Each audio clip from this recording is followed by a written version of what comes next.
ថ្ងៃនេះខ្ញុំចង់មកអាប់ដេតសភាពការនៅតាមព្រំដែនព្រោះអីខ្ញុំជាទាហាននៅជួរមុខម្នាក់ដែរខ្ញុំនៅព្រំដែនកម្ពុជាថៃនៅម្ដុំអូស្មាច់អញ្ចឹងហើយខ្ញុំចង់មកអាប់ដេតព័ត៌មាននៅក្នុងតាមព្រំដែនឲ្យបងប្អូនស្ដាប់គិតដល់ថ្ងៃនេះថ្ងៃទី17 ខែ 6 ឆ្នាំ 2025 គឺសភាពការនៅតាមព្រំដែនគឺធម្មតាទេបងប្អូនគឺអត់មានអីខុសប្រក្រតីទេទាហានយើងទាហានខ្មែរថៃយើងគឺនៅធម្មតាទេបងប្អូនកុំជឿព័ត៌មាន fake news មួយចំនួនដូចប្រហែលថ្ងៃមុនម្សិលមិញម្សិលមួយថ្ងៃអីខ្ញុំឃើញព័ត៌មាននៅក្នុងFacebook អ្នកខ្លះគេបានបំពងព័ត៌មានថាថៃវ័យខ្មែរម៉ោងនេះ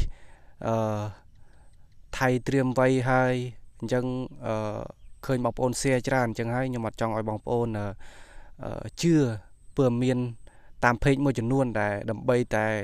like ដើម្បីតែ share ដើម្បីតែចង់បាន view គឺផុសនៅព័ត៌មានដែលអត់ពិតជួនកាលវីដេអូហ្នឹងគឺជាវីដេអូចាស់ទេប៉ុន្តែគាត់យកមកផុសដើម្បីជាផលប្រយោជន៍របស់គាត់ដាក់ sponsor ឬក៏រលុយ MMO អញ្ចឹងទៅតែបងប្អូនកុំជឿ page មួយចំនួនបើសិនជាបងប្អូនចង់តាមដានព័ត៌មានដែលជាក់លាក់ច្បាស់ការគឺបងប្អូនត្រូវតែតាមដាន page ក្រសួងការពារជាតិpage របស់សម្ដេចហ៊ុនម៉ាណែតសម្ដេចហ៊ុនសែនក៏ដូចជាទូទស្សន៍ធំនៅកម្ពុជាអានឹងយើងអាចទុកចិត្តបានកុំឲ្យបងប្អូន share ឬក៏ចែករំលែកព័ត៌មានដែលអត់ពិតដែល page មួយចំនួនគឺឆ្លៀតឱកាសដើម្បីយកផលចំណេញអញ្ចឹងសារជាថ្មីខ្ញុំមកអាប់ដេតព័ត៌មានតាមព្រំដែនកម្ពុជាថៃគឺនៅប្រក្រតីធម្មតាទេអញ្ចឹងបងប្អូនកុំភ័យកុំចលាចលតែអារឿងត្រៀមគឺរដ្ឋាភិបាលគឺគាត់ត្រៀមហើយគាត់ត្រៀមជំលះប្រជាជនចេញពីតំបន់ដែលប្រឈមខ្លាំង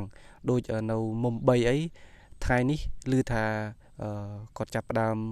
ជំលះប្រជាជនខ្លះហើយតែនៅខាងអូស្មាច់នេះគឺនៅអត់ទាន់រដ្ឋាភិបាលក៏ដូចជាអាជ្ញាធរគាត់អត់ទាន់បានឲ្យយើងជំលះចេញទេគឺនៅធម្មតារស់ស៊ីលក់ដូរអីធម្មតាវាគ្រាន់តែច្រកព្រំដែនគឺឥឡូវគឺបិទហើយព្រោះសម្ដេចប្រកាសហើយថាបើសិនជាថៃគាត់អត់បើកច្រកព្រំដែនថ្ងៃហ្នឹងទេគឺគាត់បិទឥឡូវយើងបិទបដាហើយព្រំដែនជាមួយថៃអញ្ចឹងជាចុងក្រោយម្ដងទៀតខ្ញុំគ្រាន់តែអត់ចង់ឲ្យបងប្អូនជល់ច្បល់ខ្លាំងទេយើងអាចបំរុងឬក៏ការពារខ្លួនតាមវិធីផ្សេងជាវិធីសាស្ត្រដែលយើងគិតទុកមុនបង្ការទុកមុនបានតែបងប្អូនកុំជល់ច្បល់ខ្លាំងពេកតាមដានព័ត៌មានតាម page ក្រសួងការពារជាតិគឺជាក់លាក់